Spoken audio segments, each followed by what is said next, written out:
Alhamdulillahi Rabbil Alamin. Wassalatu wassalamu ala ashrafil anbiya'i wal mursalin wa ala alihi wa sahbihi ajma'in. Assalamualaikum warahmatullahi wabarakatuh.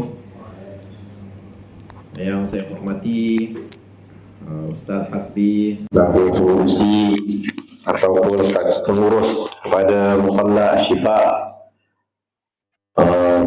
pimpinan-pimpinan kanan ataupun barisan AJK Musalla Asy-Syifa,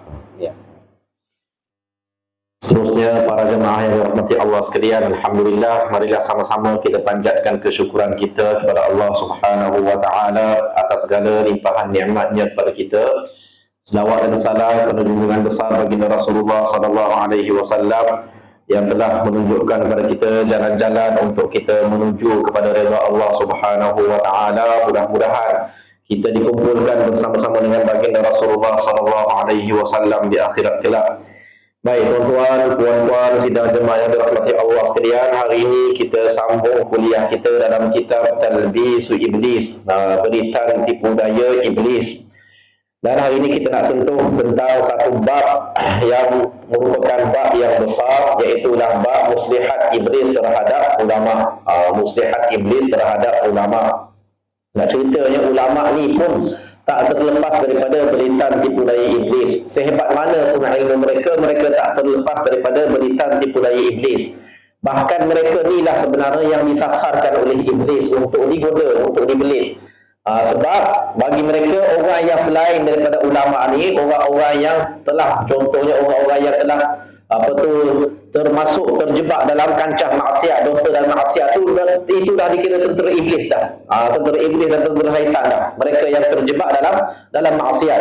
Jadi yang belum terjebak dalam maksiat ini, terutamanya para ulama ni, inilah yang iblis bersungguh-sungguh nak belit, supaya mereka akhirnya akan terjebak, akan terjatuh dalam pelbagai maksiat kepada Allah Subhanahu wa taala. Dan kita tahu tuan-tuan dan puan dirahmati Allah sekalian, ada 3 golongan yang akan dihisap lebih awal. Dalam kalangan umat Nabi ini ada 3 golongan yang akan dihisap lebih awal berbanding golongan-golongan yang lain. Siapa mereka yang 3 ni? Iaitulah mereka yang berilmu, mereka yang banyak bersedekah, dan mereka yang berjuang pada jalan Allah Subhanahu wa taala. Ni tuan-tuan dan puan dirahmati Allah sekalian, 3 golongan ni Rasulullah sallallahu alaihi wasallam, awwalun nas yuqda yaumal qiyamah. Orang paling awal yang akan dijatuhkan hukuman, dihisab pada hari kiamat kelak, rajulun istushhida, seorang lelaki yang telah mati syahid pada jalan Allah Subhanahu wa taala.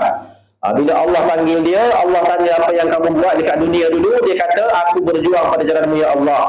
Maka Allah Subhanahu wa taala sebut kepada dia, kadzab, kamu menipu, tetapi kamu berjuang supaya orang kata kamu ni jari, kamu ni berani. Ni orang yang mati syahid pun tak terlepas daripada belitan tipu daya iblis semasa kat dunia dulu. Kemudian rajulun ta'allama al-ilm wa 'allamahu wa qara'a al-Quran. Seorang lelaki yang belajar ilmu dan dia mengajarkan ilmu dan dia mengajarkan Al-Quran. Lalu dipanggil menghadap Allah Subhanahu wa taala. Allah tanya, apa yang kamu buat? Dia ceritalah, aku mengajar, aku belajar, aku mengajar Quran. Lalu Allah Subhanahu wa taala sebut pada dia, kadzab, tetapi kamu menipu. Tetapi ta'allamtul Quran ataupun qara'atul Quran liyuqala qari. Kamu belajar Quran supaya orang kata kamu ni qari. Rupa-rupanya ada niat di sebalik itu. Dan yang ketiga, rajulun wasa'allahu alaihi wa ataahu min asnafil mal. Seorang lelaki yang Allah telah berikan keluasan rezeki kepada dia, dan Allah berikan kepada dia ni min asnafil mal, dengan bermacam-macam harta dia ada kat dunia dulu. Dan dia gunakan harta tersebut nak bersedekah. Tiba-tiba bila dipanggil kepada Allah Subhanahu wa taala, Allah tanya dia cerita itu ini, kemudian Allah sebut pada dia, kata kamu menipu, tetapi kamu bersedekah dulu supaya orang kata jawad, orang kata kamu ni pemurah, orang kata kamu ni dermawan. Maka ketiga-tiga mereka ni Allah Subhanahu wa taala sebut kepada mereka ni, pergilah cari pahala kamu terhadap orang yang kamu tunjukkan amalan kamu tu. Ini tuan-tuan dan puan dirahmati Allah sekalian. Jadi antara 3 ni ialah golongan ulama. Orang yang belajar ilmu, orang yang mengajarkan ilmu, orang yang belajar Al-Quran. Baik. Kemudian tuan-tuan dan puan-puan rahmatan sekalian, Ibnu Jauzi pecahkan bab ni kepada beberapa tajuk kecil. Yang pertama sekali, muslihat iblis terhadap para qari. Ulama ni ada macam jenis.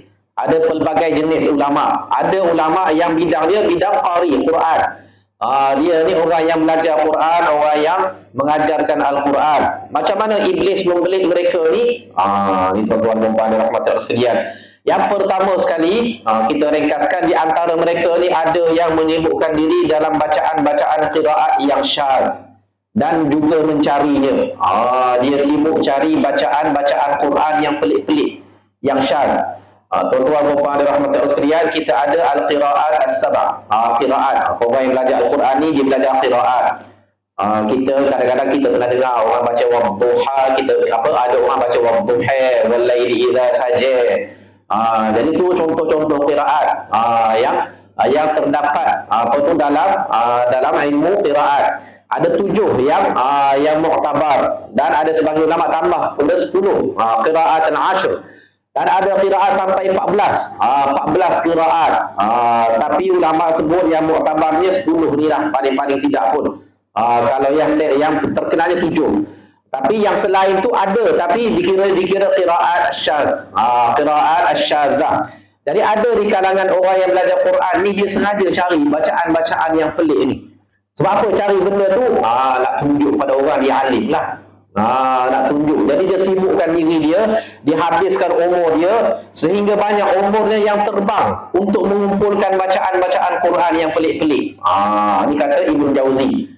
Umur dia ni, masa hidup dia ni banyak dihabiskan untuk belajar bacaan-bacaan Quran yang pelik-pelik, menyusun dan menceritakannya kepada orang lain. Yang demikian itu membuatnya lalai daripada mengetahui perkara-perkara wajib yang lebih penting. Maknanya bukan tak boleh belajar, boleh belajar qiraat-qiraat ni. Tetapi janganlah kita cari sangat qiraat-qiraat yang pelik-pelik, yang syadz ni, asyadzah ni, qiraat asyadzah ni, sehingga kita melupakan benda-benda lain yang lebih wajib, lebih penting. Contohnya belajar fiqh, contohnya belajar tentang hukum hakam. Kadang-kadang semayang kita pun kita tak tahu hukum hakam dia, tapi kita sibuk belajar bacaan-bacaan Quran yang pelik-pelik. Ni contoh kata Ibnu Jauzi. Baik, boleh jadi dia berbuat seperti itu kerana ingin mencari kemasyhuran. Ni biasalah. Boleh jadi dia belajar yang pelik-pelik ni. Biasalah kita pun kadang-kadang saja nak cari, nak belajar benda pelik-pelik. Sebab nak jadi lain daripada orang lain. Nak jadi lain daripada orang lain. Maka dia sebenarnya nak mencari kemasyhuran agar tidak dipandang lekeh sebelah mata saat berkumpul dengan orang lain, para ulama lain. Dia tak nak orang pandang dia lekeh, dia tak nak orang pandang dia sebelah mata. Dia pun belajar ilmu-ilmu yang pelik-pelik, supaya dia mencapai tahap kemasyhuran di hadapan orang lain. Ni belitan tipu daya iblis terhadap orang yang belajar Quran. Belajar Quran dah tu. Bukan kata belajar ilmu matematik ke, ilmu sains ke, ilmu kimia ke, ni belajar Quran. Tapi dibelit oleh iblis. Nak mencari kemasyhuran, sanggup menghabiskan umur belajar bacaan-bacaan Quran yang pelik-pelik. Baik. Kemudian kata Imam Hasan Al-Basri, Al-Quran ni diturunkan untuk diamalkan, tapi banyak manusia yang menganggap bacaan Al-Quran itu sahaja sebagai amal. Ni kata Imam Hasan Al-Basri. Dia kata Quran ni Allah bagi kita supaya jadi panduan untuk kita beramal dalam kehidupan. Tetapi ramai orang sekarang ni baca Al-Quran ni, dia menganggap bacaan tu sendiri sebagai amal semata-mata. Memanglah dapat baca Quran ni dapat pahala. Tapi baca Quran ni sebenarnya tujuan utama dia, kita nak dapat petunjuk. Macam mana kita nak lalui kehidupan kita dekat dunia ni. Apa saranan Al-Quran. Contohnya bila kita berniaga, bila kita jadi usahawan, apa saranan Al-Quran tentang harta contohnya. Apa hukum tentang riba. Apa hukum ambil harta orang secara batil. Apa hukum makan rasuah. Benda-benda macam tu sepatutnya kita cakna. Tapi kita baca je Quran. Kita baca, kita tak amalkan apa yang terkandung dalam Al-Quran. Menganggap hanya bacaan itu sahaja sebagai amal. Ini kata Ibnu Jauzi. Baik, itu yang pertama. Yang kedua, di antara mereka, qari-qari Quran ni pula ada yang baca Al-Quran di mihrabnya dengan bacaan syadz dalam meninggalkan bacaan yang sudah disepakati kebenarannya. Kadang-kadang ada ulama-ulama Quran, qiraat ni dia saja baca pelik-pelik ketika mana jadi imam. Dia tak baca dengan bacaan yang biasa. Yang biasa orang tempatan ni baca. Sebab apa? Sebab dia menganggap itu menimbulkan keanehan untuk menarik perhatian dan pujian manusia. Ni dia saja baca pelik-pelik. Sepatutnya kalau kita ni dekat kampung, dekat orang kawasan orang awam, tak perlulah saja-saja nak baca bacaan pelik. Bukan tak boleh baca, boleh baca. Tapi tak perlu nak menimbulkan keanehan, kejanggalan kepada orang-orang awam.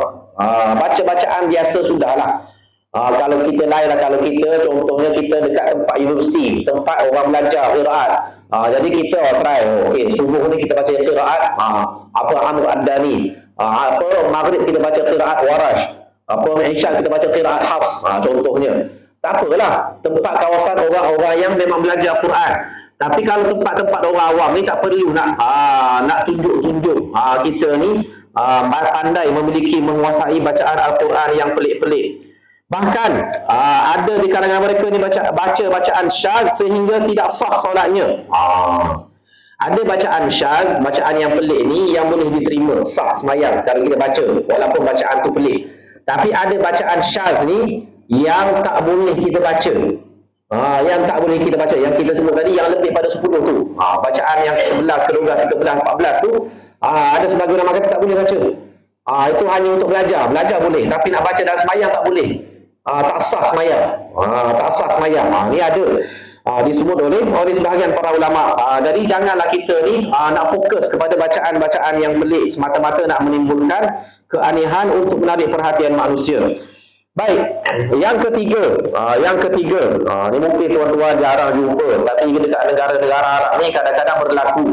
Di antara mereka ada yang menyatukan beberapa jenis bacaan, seperti Maliki, Malaki. Ni ada.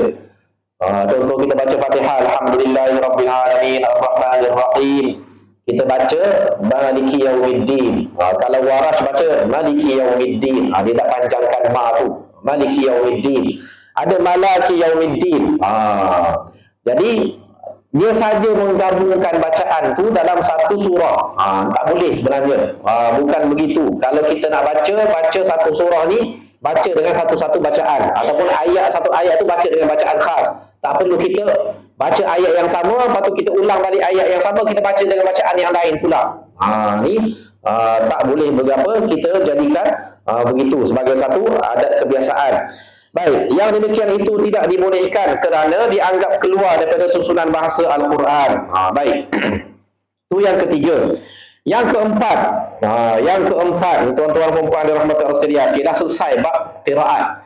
Yang keempat ni, para belitan tipu daya iblis terhadap qari Al-Quran ni apa dia? Mereka menyalakan beberapa buah lampu ketika mengkhatamkan bacaan Quran, lalu menjemput orang-orang untuk berkumpul dan membazirkan wang serta mengumpulkan laki dan wanita di satu tempat pada waktu malam, serupa dengan kebiasaan orang-orang Majusi.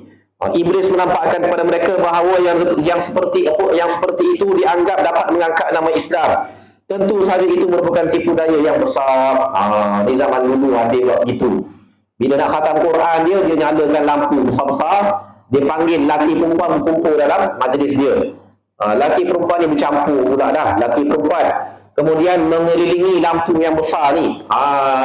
Sehingga kata Ibn Jauzin menyerupai perangai orang-orang Majusi. Orang Majusi ni dia sembah api. Dia sembah api, dia ringkung api tu.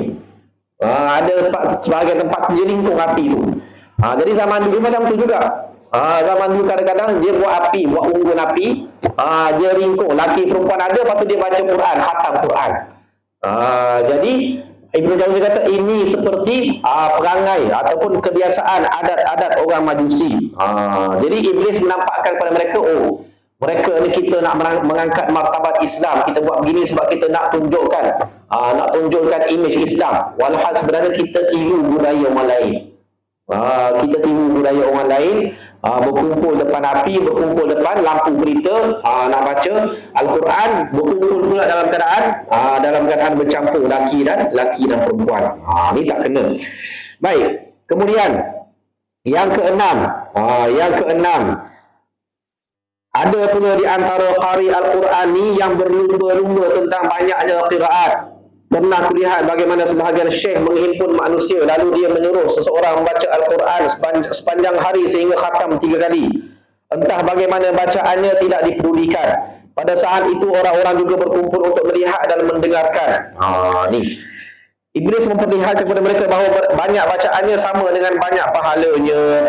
Ni tuan-tuan dan puan dirahmati sekalian. Kadang-kadang dia kumpul anak-anak murid dia baca Al-Quran sepanjang hari, suruh khatam sampai 3 kali sehari. Contoh. Dia buat majlis khatam Quran, contoh. Kemudian dia suruh anak murid dia baca Quran ni. Nak bertanding, nak berlumba. Baca Quran, khatamkan Al-Quran. Masing-masing baca Quran ni untuk khatam. Dan khatam mereka ni, kata Jauzi, baca mereka ni entah macam mana bacaan tak peduli. Yang penting khatam. Sebab tu kadang-kadang kita tak berapa nak setuju dengan majlis-majlis yang buat ni. Kadang-kadang dia baca Quran tu dalam keadaan tajwid entah mana, apa tak mana. Yang penting khatam. Ni bulan Ramadan nak dekat lah ni tuan-tuan dan puan dirahmati sekalian. Bila kita bertadarus, kalau orang yang satu kumpulan dengan kita salah baca Quran, tentulah. Jangan semata-mata nak kejar khatam tu. Ni masalah kita ni kadang-kadang nak kejar khatam. Lagi cepat khatam, lagi kita suka. Kita kadang-kadang setengah-setengah tempat tu kita nak pastikan satu bulan Ramadan ni sekali khatam.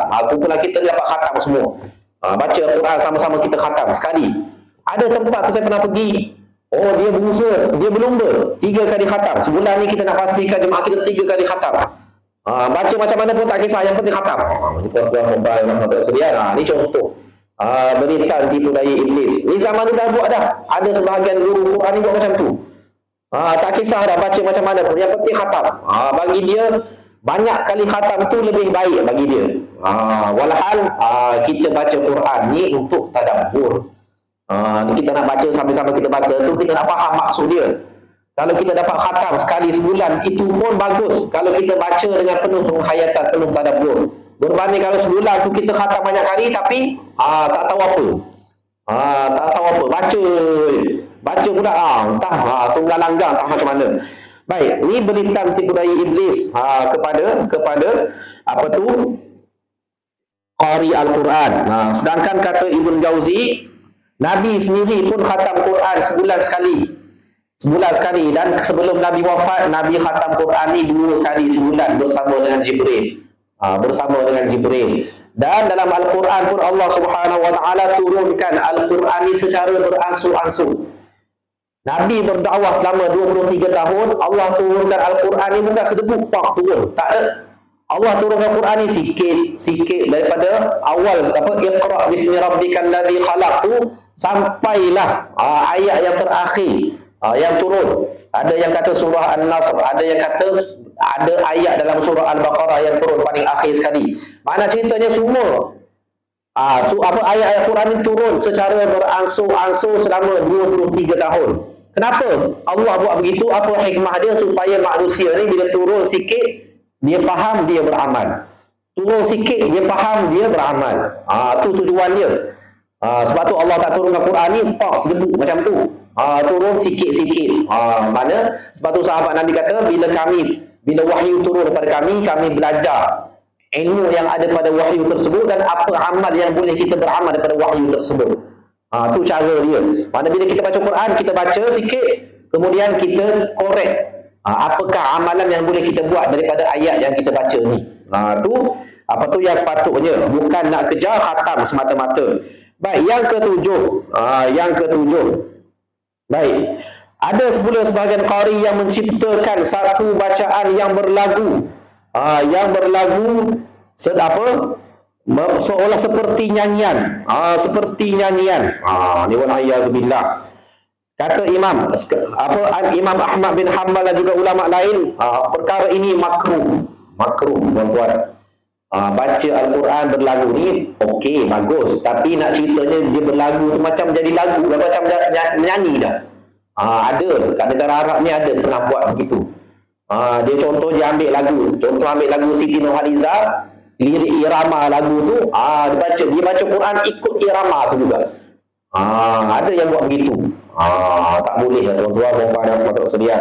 Tak boleh. Yang sedihnya tuan-tuan, macam kat Malaysia ni, saya sendiri pernah kadang-kadang kita dengar bacaan-bacaan imam ni, kadang-kadang tempat yang tak sepatutnya dia mendayu-dayu, dia pergi mendayu-dayu.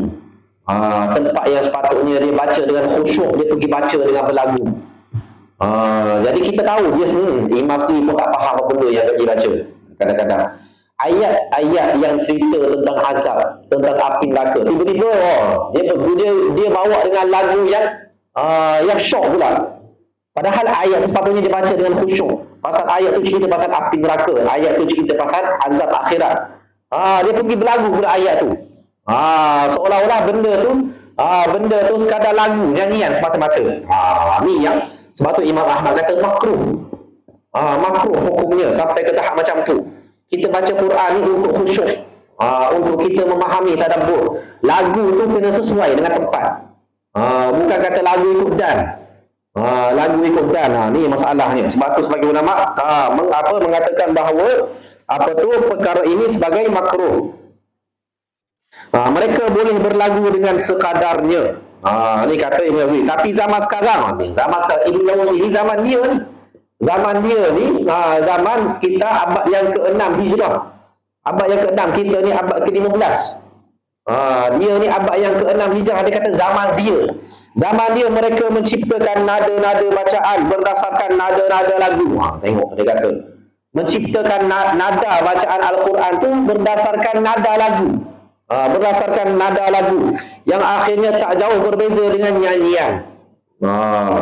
Sehingga semakin menambah kemakruhannya, sehingga semakin menambah makruhnya buat begitu. Macam saya sebut tadi lah, dia ambil lagu Siti Nurhaliza, Cintailah Malam, dia buat lirik lagu yang sama tu juga dengan baca Al-Quran.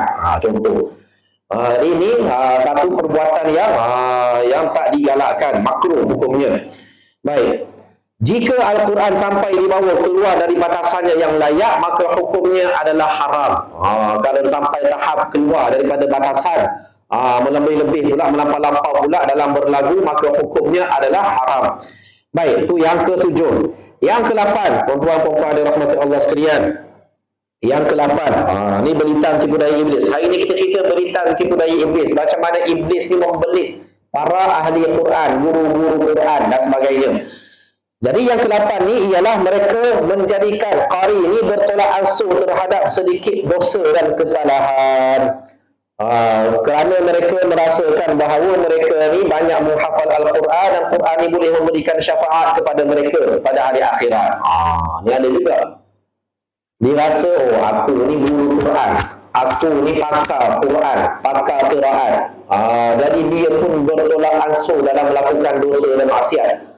Maksud bertolak ansur mana dia ambil mudah, ambil ringan pasal dosa dan maksiat ni. Tak apa, aku ni Quran dalam dada. Dosa maksiat sikit-sikit tu tak apa. Nanti akhirat nanti Quran jadi syafaat untuk aku. Dia ambil mudah pula. Dia rasa diri dia ni, darjat dia ni besar, tinggi di sisi Allah Subhanahu Wa Taala. Tak apa, buat dosa sikit-sikit pun tak apa. Ni tuan-tuan puan-puan dirahmati Allah sekalian, beritan tipu daya iblis terhadap mereka. Ibnu Jauzi kata tentu saja ini merupakan muslihat iblis terhadap mereka.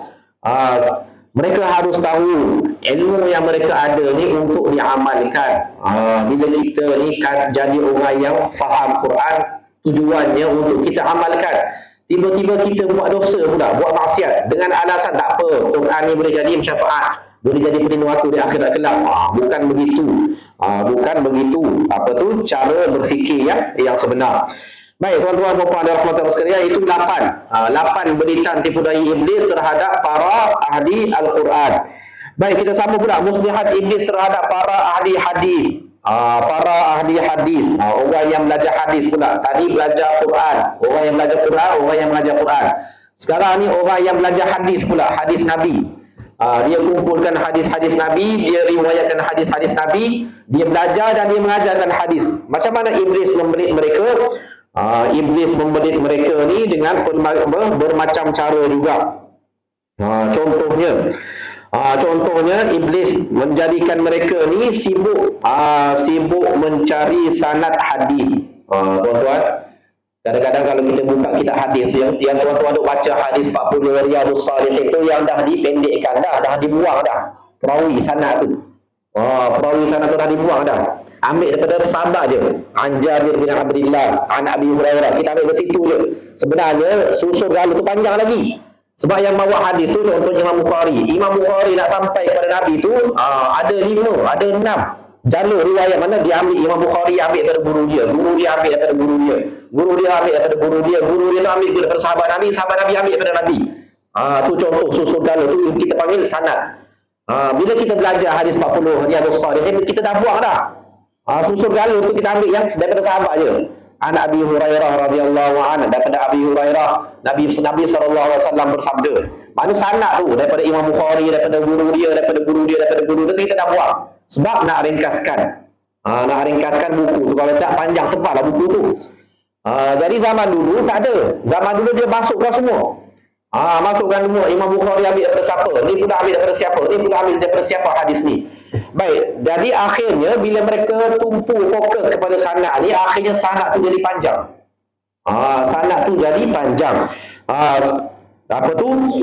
Bila jadi panjang, akhirnya fokus tu lebih kepada sanad, bukan kepada hadis. Fokus pada sanad. Ini Imam Bukhari ambil dari guru ni. Guru ni boleh pakai ke tak boleh pakai? Guru ni adil ke tak adil, fasik ke tidak? Ni cuma mari kita lebih fokus kepada sanad berbanding hadis. Hadis tu tak mana dah. Ni contoh. Hilang fokus kepada matan hadis. Sepatutnya yang kita nak faham hadis Nabi sebut apa. Tapi kita lebih fokus kepada sanad hadis tersebut. Ni berita dipurai iblis kepada orang yang belajar hadis, orang yang meriwayatkan hadis Nabi SAW. Baik, yang kedua, segolongan orang ada yang lebih banyak mendengarkan hadis, namun tujuannya tidak benar dan tidak ingin mengetahui yang sahih dari yang lainnya. Tujuannya ialah mencari yang pelik-pelik dan tinggi sanad. Sama juga macam tadi, yang Quran tadi. Cari qiraat. Kalau Quran, cari bacaan-bacaan Quran yang pelik-pelik.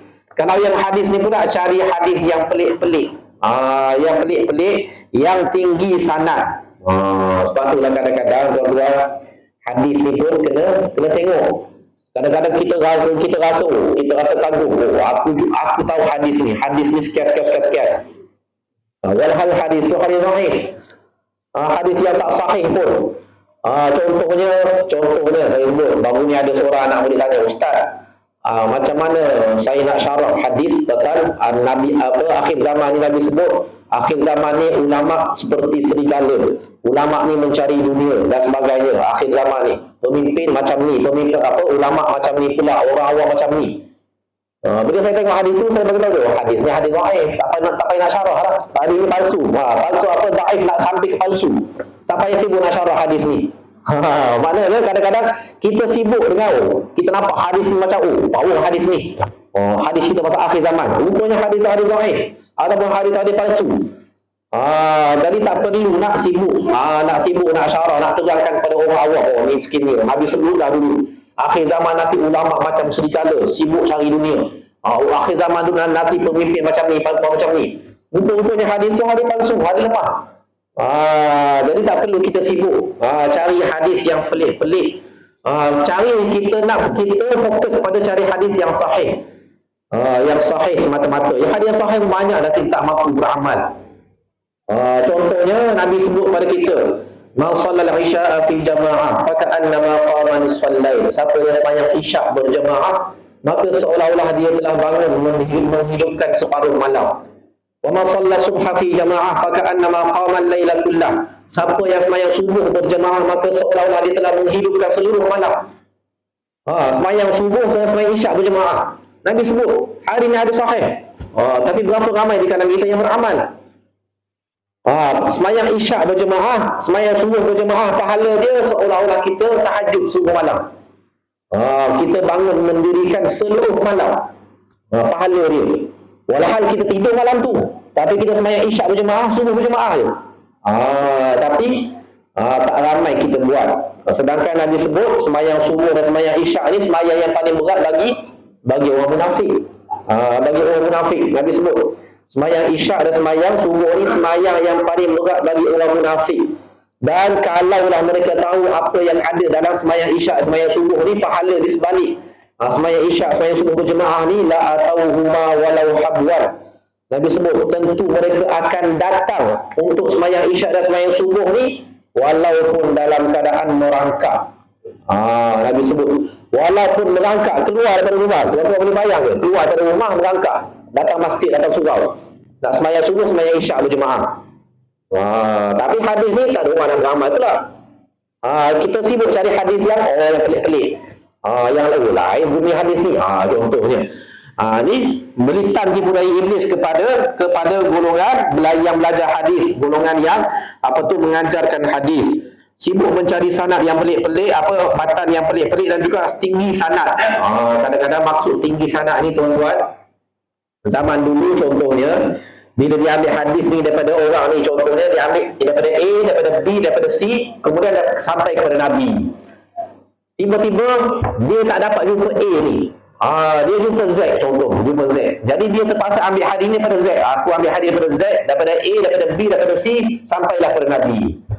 Tapi dia tak nak, aku tak boleh, Z ni sama tua dengan aku, malulah aku kalau aku ambil hadis daripada dia. Kalau aku ambil hadis ni daripada Z ni, malulah aku ni sama taraf dengan dia. Aku nak cari juga A kat mana, duduk kat mana A ni. Jadi dia pun pusing dunia, keliling dunia, cari kat mana A ni duduk, nak ambil hadis tu daripada A ni. Tu maksud nak cari sanad yang tinggi. Nak cari sanad yang tinggi. Walhal dia boleh, dia ambil hadis daripada Z ni. Tapi dia tak nak, kata Z ni sama taraf dia dengan aku ni, sama umur, sama bayi dengan aku ni, tak boleh. Malulah kalau ambil dengan dia, jatuh standard. Jadi dia nak tinggi sanad, nak cari juga A dekat mana. Itu contoh. Dia tujuannya nak mencari pelik-pelik dan yang tinggi sanad.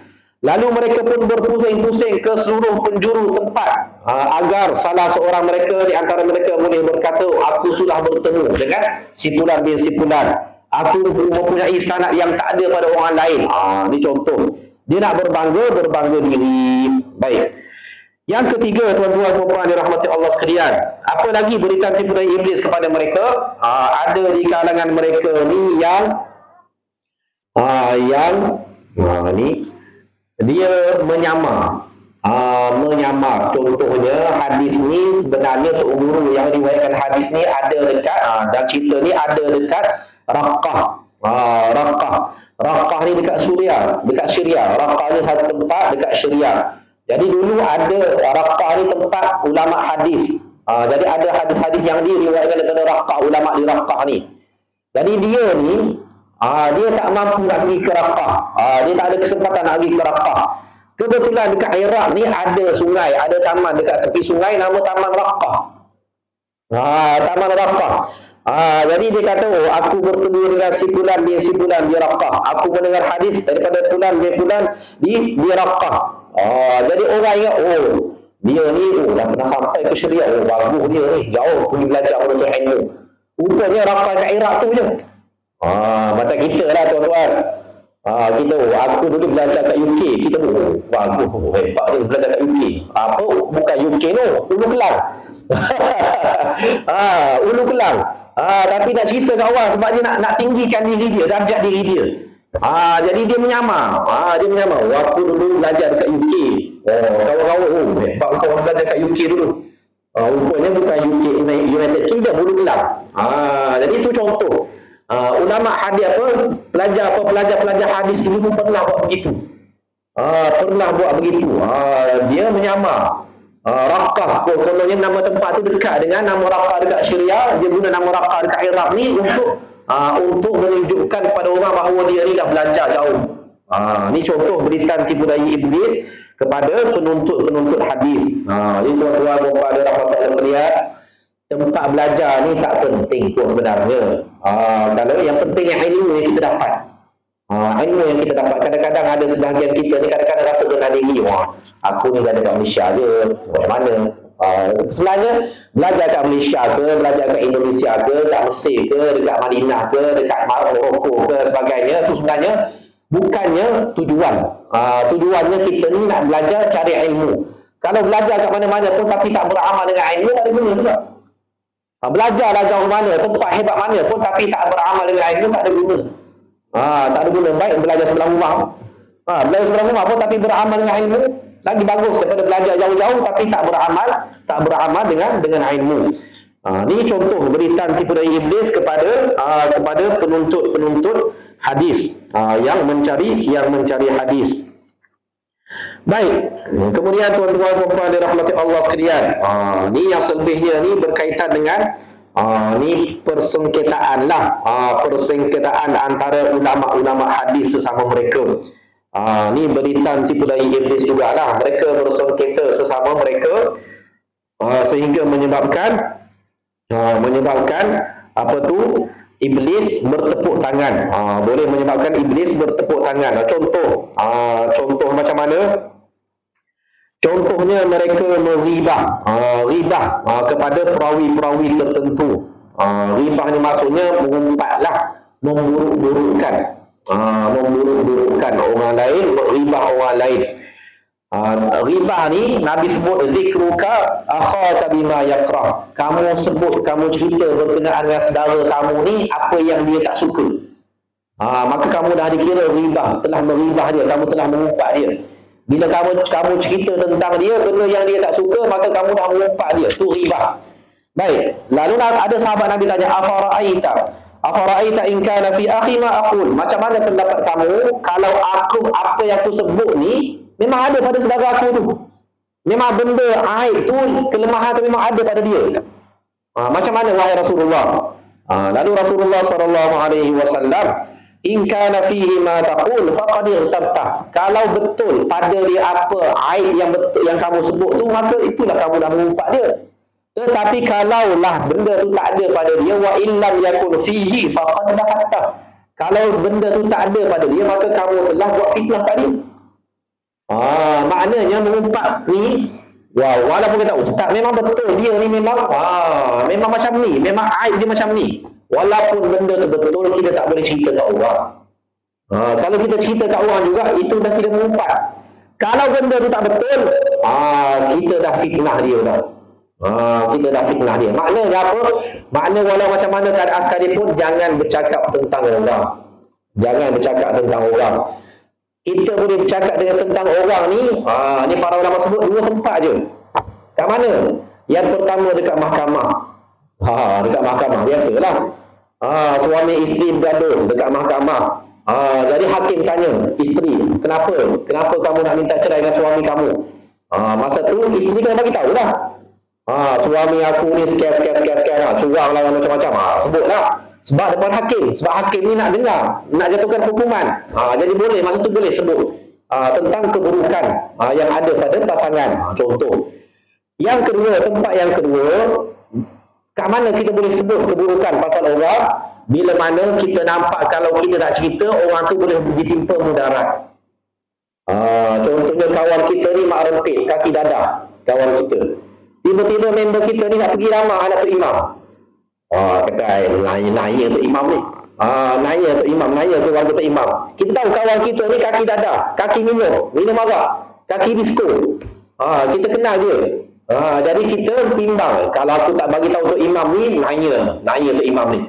Jadi kita pun pergi jumpa Tok Imam, kita bisikkan sedap-sedap kat Imam.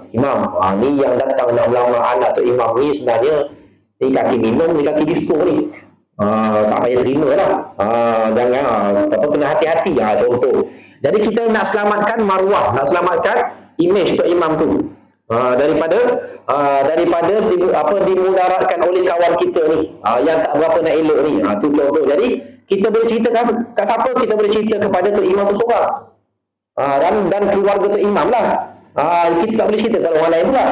Jangan cerita kita hebat satu kamu pula, kawan aku ni memang kaki minum, kaki perempuan, kaki disko. Tak boleh nak cerita kat orang. Kita cerita kepada orang sekadarnya, kalau kita memang orang tu bakal ditimpa mudarat kalau kita tak cerita kat dia. Ni dua tempat yang disebut oleh para ulama yang boleh membolehkan kita cerita pasal keburukan orang lain. Keburukan orang lain. Baik. Jadi apa yang dibuat oleh penuntut hadis ni, ada di kalangan mereka ni kadang-kadang memburukkan perawi yang lain. Memburukkan perawi yang lain supaya orang tak ambil hadis tu daripada perawi itu. Ni ada berlaku. Contoh ni mereka bersaing. Hadis ni dia pun riwayat, kawan dia pun riwayat hadis ni.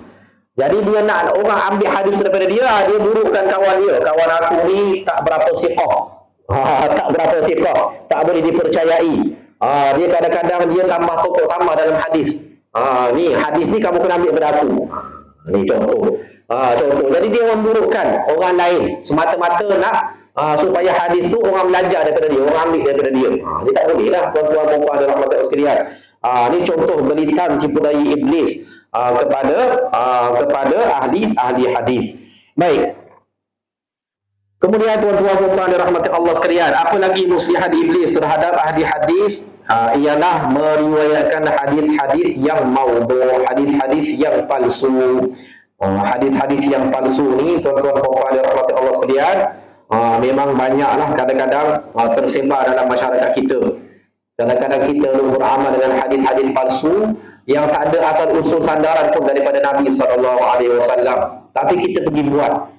Akhirnya kita rugi saja. Rugi lah mana kita buat benda tu tak ada pahala pun. Kita rasa benda tu ada pahala. Sebab apa? Sebab ada hadis kata macam ni. Rupanya hadis tu hadis palsu. Jadi akhirnya kita rugi. Sia-sia amalan kita bila mana kita beramal dengan hadis yang palsu. Nabi tak sebut pun benda tu, tapi kita pergi kata benda tu ada pahala.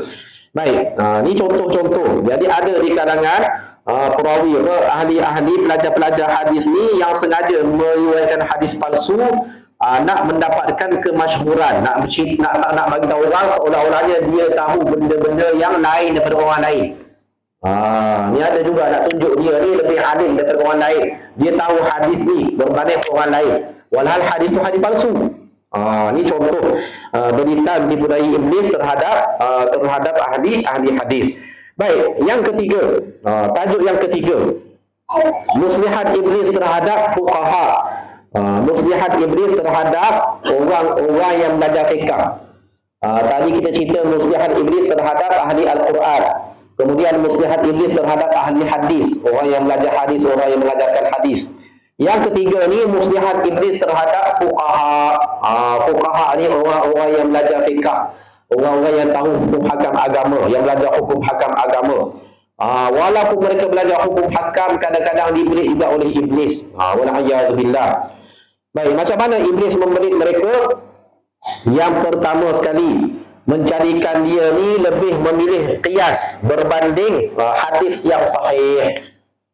Dia mengutamakan qiyas berbanding hadis yang sahih. Walaupun hadis tu hadis sahih, dia tolak hadis tu.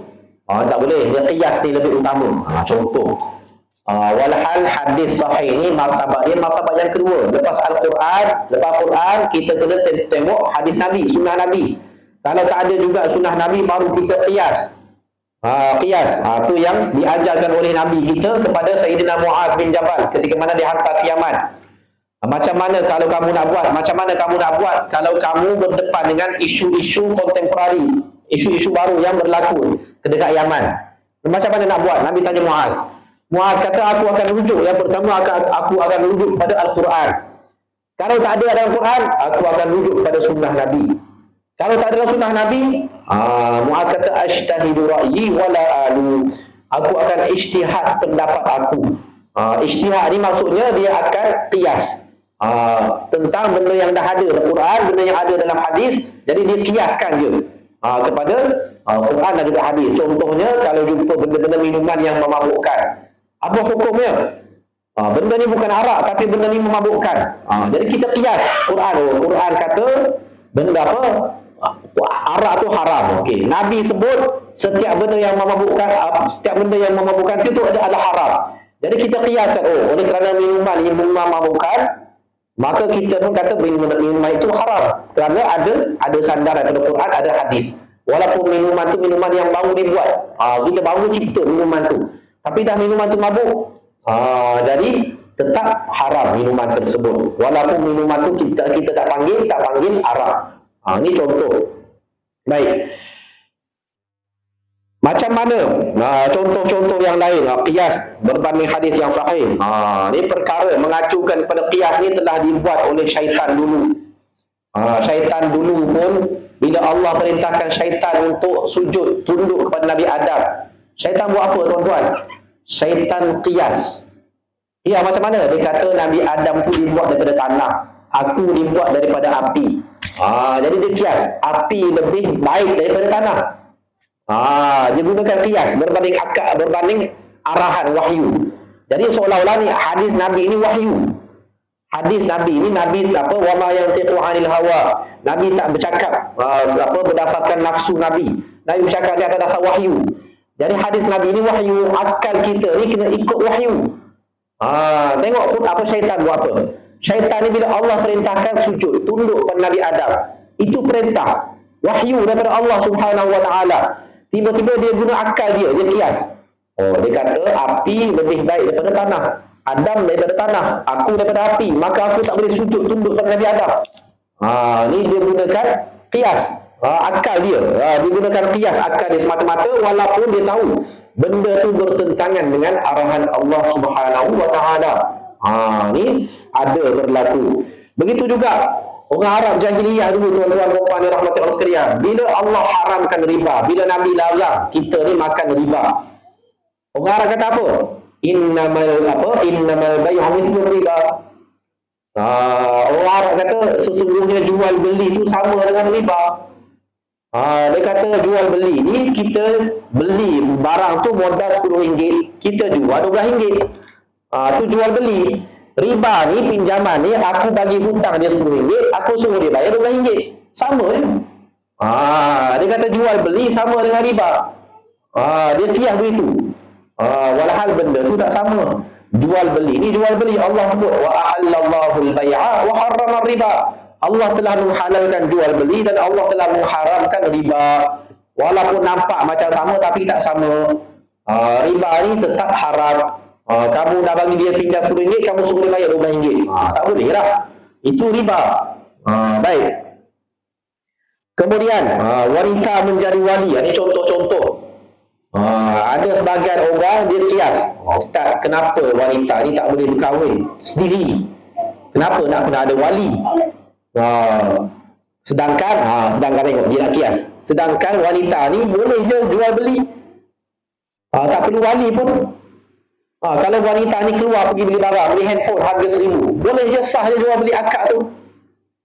Kenapa pula wanita tak boleh akad diri sendiri masa nak kahwin? Kenapa perlukan wali? Tengok. Dia tiap macam tu. Jadi nak cerita je, kadang-kadang kita terlebih menggunakan akal kita.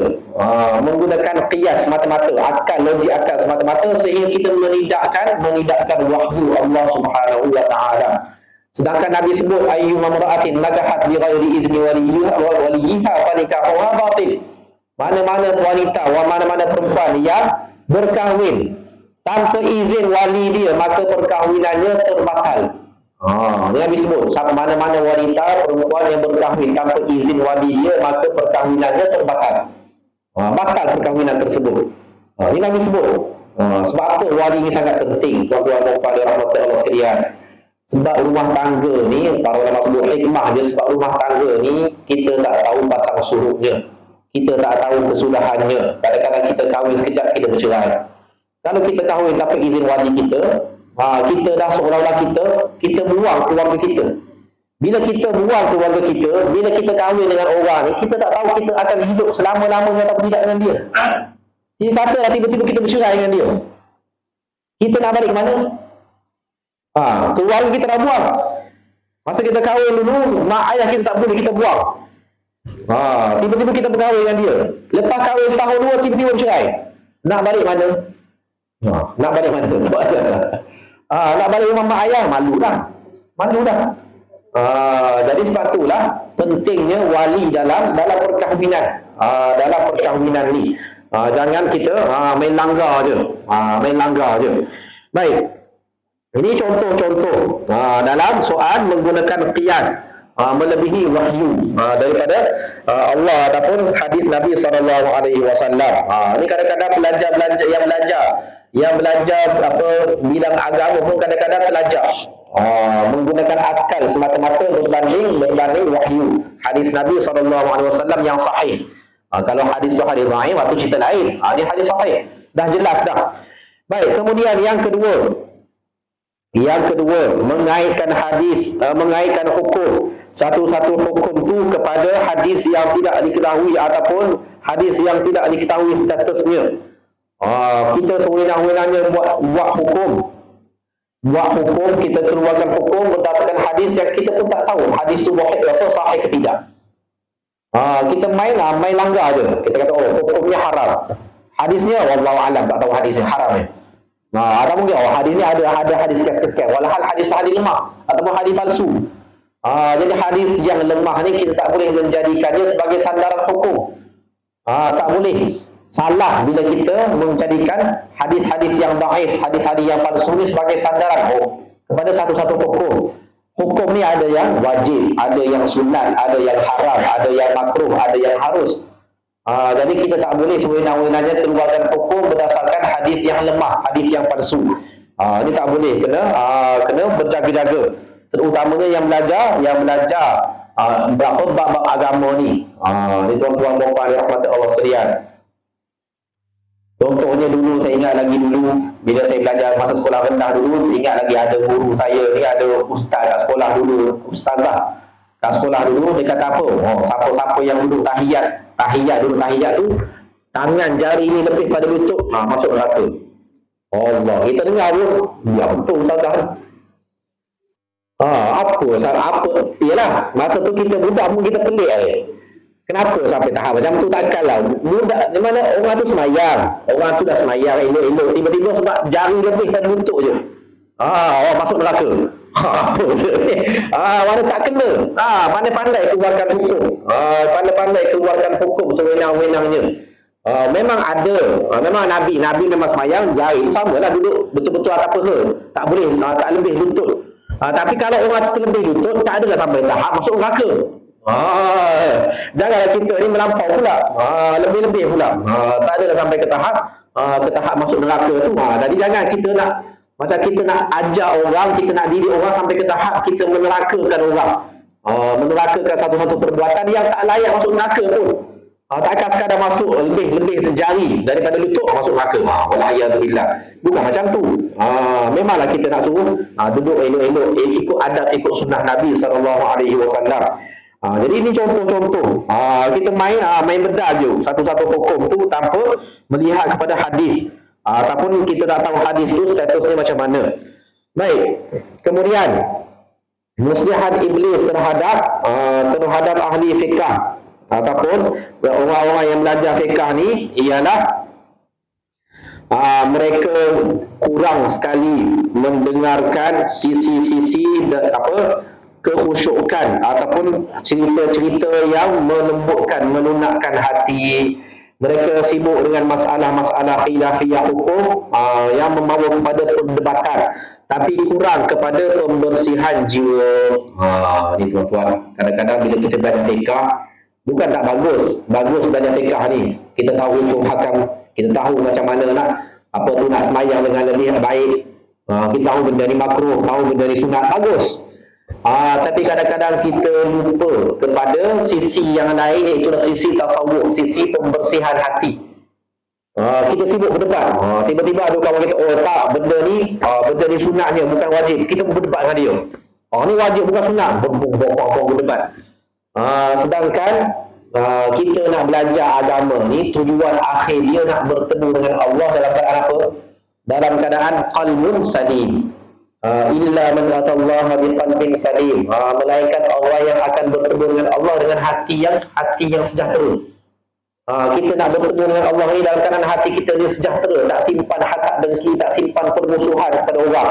Tiba-tiba kita belajar agama ni, Dengan sebab kita belajar agama, kita bergaduh dengan orang.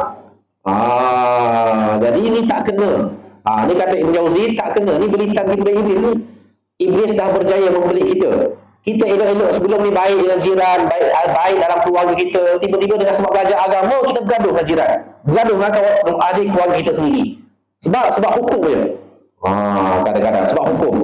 Kadang-kadang sebab itulah hukum hakam dalam agama ni, ada hukum hakam yang kita tak boleh bertolak ansur. Ada hukum hakam yang kita boleh bertolak ansur. Dah dia ikut mazhab ni. Dia ikut berpegang dengan pendapat fatwa ni contohnya. Kita ikut fatwa ni. Jadi jangan sampai kita tahap bergaduh dengan dia. Jangan sampai kita ni duk bergaduh, berdebat dengan dia sampai kita lupa satu sudut nak membersihkan hati, nak menjadikan hati kita ni sejahtera bila mana bertemu dengan Allah Subhanahu wa taala. Ni kadang-kadang banyak berlaku. Sedihnya. Belajar agama tinggi-tinggi tapi suka berdebat dengan orang. Suka nak cari salah orang. Suka nak cari salah orang, suka nak berdebat dengan orang. Semata-mata kononnya nak memperjuangkan kebenaran. Ini tuan-tuan puan dan puan-puan sekalian, satu niat yang sebenarnya tak begitu lunak kepada Allah Subhanahu wa taala. Sepatutnya dia lebih fokus kepada nak menjadikan hati dia sejahtera, dan dia tak bolehlah menganggap hanya pendapat dia sahaja yang betul. Masalah zaman kita sekarang ni, dia rasa dia seorang je betul, orang lain semua salah. Ini salah satu contoh. Dia rasa dia yang betul. Jadi bila dia rasa dia yang betul, dia nak tibai semua yang orang lain buat tu semua salah, semua yang nak tibai. Jadi tak kena. Tak kena dah apa, kata Ibn Jauzi, tak kena dengan tujuan asal kita belajar ni untuk mengelokkan akhlak kita, mengelokkan hati kita. Sedangkan Nabi sebut dalam hadis yang lain, siapa-siapa yang meninggalkan berdebatan, sedangkan kalau dia berdebat dia boleh menang, tapi dia tinggal, dia malas nak berdebat, malas nak bergaduh, nak berdebat, Nabi sebut Allah sediakan untuknya rumah di syurga. Allah sediakan untuknya rumah di syurga. Kalau dia tarakal mira' wa in kana muhiqqan, kalau dia tinggalkan perdebatan walaupun dia berada di jalan yang benar, dia tinggalkan berdebat, tak guna berdebat pun. Sebenarnya bila kita berdebat dengan orang, kita dah kalah apa sebenarnya. Kita takkan berjaya mengajak orang kepada kebenaran dengan cara berdebat. Orang takkan ikut kita walaupun kita menang pun dalam perdebatan tu. Bila kita dah berdebat, dah mula berdebat dengan orang tu boleh jadi takkan ikut kita dah. Walaupun dia tahu dia tak betul, tapi oleh kerana ego masing-masing tak nak ikut dah. Tak nak ikut. Jadi lebih baik kita cuba cara yang lebih lunak. Yang lebih menjaga hati, menjaga ukhuwah persaudaraan berbanding kita nak berdebat dengan orang. Ini contoh beritan tipu daya iblis kepada orang-orang yang belajar ilmu agama, belajar hukum hakam fiqh. Baik. Kata seorang salaf, hadis yang dapat melunakkan hatiku lebih aku sukai daripada 100 permasalahan yang ditetapkan oleh syariah. Dia kata satu hadis yang dapat melunakkan hati aku ni lebih aku sukai daripada 100 masalah fiqh hukum hakam yang dibawa, yang diajar oleh syuraih. Ni kata seorang salaf. Maknanya hati ni tujuannya kita nak lunakkan hati kita. Kalau kita dapat satu hadis yang berjaya melunakkan hati kita lebih baik daripada kita belajar 100 permasalahan hukum yang dengannya kita berdebat dengan orang. Ni kata salafus salih. Ada seorang sahabat Nabi tak pernah datang jumpa Nabi. Dia mengadu kepada Nabi, hati dia keras. Jadi Nabi sebut pada dia satu nasihat yang ringkas tapi bermakna. Apa dia? Nabi sebut pada dia, imsah ra'sal yatim, sapu. Apa tu? Sapulah ubun kepala anak-anak yatim. At'imil miskin wamsah ra'sal yatim, bagi makan orang miskin dan sapu kepala anak-anak yatim. Nabi sebut pada dia macam mana nak lembutkan hati. Dia mengadu kepada Nabi, keraslah hati aku wahai Rasulullah, baca Quran pun keras, semaya pun keras lagi hati, macam mana nak buat? Nabi sebut kepada dia, bagi makan orang miskin dan sapu kepala anak yatim. Kamu amalkan perbuatan ini, insya-Allah hati kamu lembut. InsyaAllah dilambung-lambung. Macam mana? Sebab apa? Sebab bila kita tengok kesusahan orang, kadang-kadang macam kita lah, kadang-kadang bila kita tengok orang tu susah, kalau tuan-tuan pergi hospital contohnya tengok orang sakit macam-macam, kita pun rasa insaf sekejap. Rasa insaf sekejap. Orang tu ni Alhamdulillah umur dah 60, umur 70, sihat walafiat lagi. Orang lain 60, 70 umur, nak berjalan pun tak larat dah. Contoh. Jadi kita ni Nabi mana seorang Nabi nak suruh kita ni tengok pada orang yang lebih rendah daripada kita, orang miskin. Bagi makan kepada orang miskin dan sapu, maknanya jaga anak orang anak yatim, sapu kepala budak-budak anak-anak yatim ni, pergi melawat mereka, tengok macam mana kehidupan mereka. Jadi itu akan melembutkan hati yang keras. Ini kata Nabi SAW, pesan Nabi pada sahabat baginda dalam satu hadis. Ini contoh. Jadi hadis ni satu hadis yang pendek, tapi melembutkan hati. Ini kata salafus salih, lebih baik daripada aku belajar 100 masalah fiqh yang dengannya aku nak berdebat pula dengan orang. Nak berdebat dengan orang sebab permasalahan tersebut. Baik, ni contoh-contoh berita tipu daya iblis terhadap ahli fuqaha, orang yang belajar fiqh. Tapi sebenarnya yang belajar fiqh ni banyak, ada 17 berita tipu daya iblis kepada mereka. Saya baru sebut sikit. Tengok jam pun dah 9.40 lah. 9.40 dah. Apa pun tak apalah. Kita tahulah sikit. Hari ini maknanya berita tipu daya iblis kepada ahli Al-Quran, orang yang belajar Quran, orang yang mengajar Quran, macam mana iblis membelit mereka. Yang kedua, berita tipu daya iblis kepada orang yang belajar hadis, orang yang mengajarkan hadis, ahli-ahli hadis, apa berita tipu daya iblis kepada mereka. Yang ketiga, berita tipu daya iblis terhadap orang yang belajar agama, orang yang belajar hukum hakam agama ni, fiqh ni. InsyaAllah kita sambung nanti dalam kuliah akan datang. Banyak lagi ni macam mana iblis membelit orang yang belajar agama. Macam kita ni lah, kita belajar agama, kita pergi kelas sana sini, macam mana iblis membelit orang yang belajar agama ni, membelit hukum orang belajar pasal hukum hakam ni. Ada 17 berita tipu daya iblis terhadap mereka. Nanti kita sambung lagi dalam kuliah kita yang akan datang. Kita berhenti setakat tu saja. Ada persoalan ke sebelum saya berhenti? Yang kalau isyak dan subuh, kalau kita tak datang masjid, kita sembahyang dengan isteri kita, apakah itu kita mentakuti sembahyang malam tu? Kalau ikut zahir hadis Nabi ni, memang sembahyang berjemaah ni yang dimaksudkan sembahyang berjemaah ni di masjid lah. Yang dimaksudkan dengan sembahyang berjemaah ni di masjid. Jadi itulah yang dimaksudkan oleh Nabi. Sebab dalam hadis yang lain, Nabi sebut sembahyang paling berat bagi orang munafik ni ialah sembahyang subuh dan sembahyang isyak. Maksud berat tu, berat bukannya mereka tak sembahyang, mereka malas nak datang masjid. Mereka tak nak datang masjid. Tu maksud apa tu berat bagi orang munafik. Sebab Nabi sebut kalau mereka tahu mereka akan berangkat keluar daripada rumah tu pergi masjid, pergi surau. Mereka akan sanggup berangkat. Tu maksud. Jadi maksud jemaah itu jemaah di masjid. Fadilat dia. Kalau semayang juga di rumah tu tak ada masalah. Semayang kita tu tak apa, bisa diterima. Cuma fadilat tu tak dapat lah.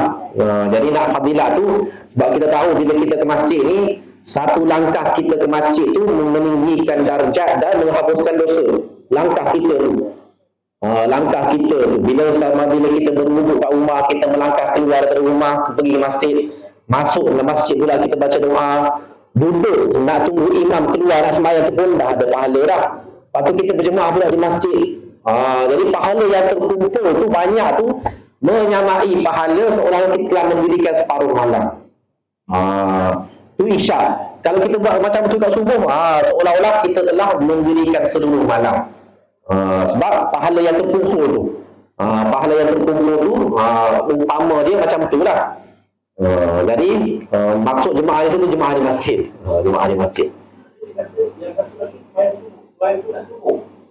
Bayar solat subuh. Betul. Betul apa yang Tuan Haji sebut tu. 2 rakaat. Nabi sebut 2 rakaat subuh ni lebih baik daripada isi dunia. Lebih baik daripada segala isi dunia dan isinya. Nabi sebut 2 rakaat sebelum sembahyang subuh, mana 2 rakaat sunat sebelum sembahyang subuh ni lebih baik daripada dunia dan isinya. 2 rakaat sembahyang subuh ni tuan-tuan boleh jagalah, buat sembahyang kat rumah pun tak apa. Nabi sendiri pun sembahyang sunat. Nabi ni, prinsip Nabi kalau sembahyang sunat sembahyang kat rumah. Kemudian Nabi datang masjid untuk sembahyang fardu. Tapi rumah Nabi dekat masjid, sebelah masjid. Bolehlah dari sebelah kat rumah, sembahyang sunat kat rumah. Kemudian dengar orang qomat, dia pun keluar pergi masjid, pergi surau. Tak apalah sebelah surau. Tapi kalau kita rumah kita ni jauh, nak sampai ke masjid 10 minit, pergi masjid lah, sembahyang sunat kat masjid lah. Lebih utama. Lebih utama. Itu apa tu fadilahnya. Jadi yang Tuan Haji sebut tu betul tu, sembahyang sunat 2 rakaat tu, itu antara sembahyang sunat yang tak pernah ditinggalkan oleh baginda Rasulullah SAW. Kalau kita tak tinggal, kalau kita boleh tak tinggal untuk jaga sembahyang sunat tu, alhamdulillah. Lebih baik daripada dunia dan isinya. Kau bayangkan, kalau kat dunia ni ada 1 juta tan emas. Emas ni 4 gram, 4.25 gram tu 1 dinar tu dah menyamai harga RM1,300. Kita ni 1 dinar zaman Nabi dulu yang menyamai 4.25 gram emas tu, zaman kita sekarang 1,300. Bayangkan 1 dinar ni kecil je, besar 2 shilling tu je. Katalah mana dunia ni boleh muat berapa emas. Jadi kalau Nabi sebut lebih baik daripada dunia dan isinya, sembahyang sunat 2 rakaat ni, maka kita jangan tinggal lah. Jangan tinggal. Kalau kita rasa nak kejar pahala tu, jangan tinggal. Okey. Kalau sebenarnya dapat sembahyang sunat masjid memang dah takbir, tak dapat sembahyang sunat lagi. Okey. Lepas sembahyang sunat ni, Ya, boleh. waktunya Sebenarnya dalam hadis pernah Nabi buat begitu, dan pernah ada sahabat Nabi buat begitu. Mana lepas sembahyang subuh dia bangun sembahyang 2 rakaat. Jadi Nabi tanya, "Ma hadza rakaatan?" Apa benda 2 rakaat ni? Jadi Nabi sahabat sebut ni 2 sunat fajar tadi tak sempat nak buat. Boleh, tak ada masalah. Walaupun ada sebagai ulama kata, ni waktu haram sembahyang lepas subuh kan tak boleh sembahyang dah, sembahyang sunat. Tapi sebagai ulama kata boleh, sebab itu sembahyang qada. Sembahyang sunat yang qada, bukan sembahyang sunat saja-saja. Sembahyang sunat yang qada, kita nak qada sembahyang sunat kita terlepas tadi, maka boleh dibuat. Cuma ni apa sembahyang sunat? qada sembahyang sunat boleh. Qada sembahyang sunat, dan Nabi sendiri pernah buat begitu. Dan Nabi ini pernah ke tahap sembahyang sunat lepas asar. Pernah ada satu hadis tu Nabi sembahyang sunat 2 rakaat lepas asar. Sehingga isteri dia baginda tanya, "Berapa 2 rakaat ni wahai Rasulullah?" Nabi sebut apa? 2 rakaat ni 2 rakaat selepas zuhur tadi, tak sempat nak buat. Nak ceritanya Nabi punya jaga sembahyang sunat ni, satu ketika, satu hari Nabi didatangi oleh tetamu. Lepas sembahyang zuhur, ada tetamu datang berjumpa dengan Nabi. Maka Nabi pun layan tetamu ni, tak sempat sembahyang sunat lepas zuhur 2 rakaat, Nabi dulu layan tetamu sampai masuk waktu asar. Bila masuk waktu asar, Nabi pun sembahyang asar. Lepas sembahyang asar, Nabi masuk dalam rumah Nabi sembahyang 2 rakaat. Ummu Salamah, isteri Nabi tanya, 2 rakaat apa ni wahai Rasulullah? Rasul sebut, itu ni 2 rakaat zuhur tadi. Tak sempat nak buat. Walaupun lepas sembahyang asar, dikira waktu yang haram sembahyang. Tapi sembahyang qada ni tak apa, tak ada masalah. Sunat qada boleh, tak ada masalah. Okey. Berbeza antara syaitan dengan iblis. Perbezaan syaitan dengan iblis. Iblis ni disebut dalam pelbagai hadis sebagai merupakan ketua kepada syaitan ni lah. Iblis ni kalau kita baca sejarahnya, dulunya namanya Azazil dululah. Dulunya diceritakan dalam kitab-kitab, dulunya ada satu makhluk yang ibadatnya dicemburui oleh malaikat. Disebut Azazil. Jadi bila dia ni langgar perintah Allah Subhanahu Wa Taala, dia ni digelar sebagai iblis. Dia ada sebagian ulama sebut gitu. Apa maksud iblis? Orang yang berputus asa daripada rahmat Allah Subhanahu wa taala. Ablasa min rahmatillah, orang yang putus asa daripada rahmat Allah Subhanahu wa taala. Sebab apa? Sebab dia ni bila Allah marah kat dia, dia terus berputus asa daripada rahmat Allah. Dia bukan minta ampun, minta maaf dari Allah, tak. Dia terus dia lawan Allah Subhanahu wa taala. Ni perangai iblis. Walhal kalau kita tahu kita salah, kita minta maaf. Tapi dia tak minta maaf. Dia lawan Allah pula.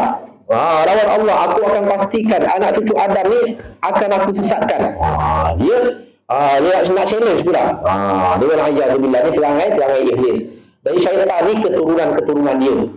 Syaitan ni. Dan syaitan ni juga boleh kita sebut kepada manusia yang perangai jahat. Dalam Quran bersebut apa? Syayatinal insi wal jin.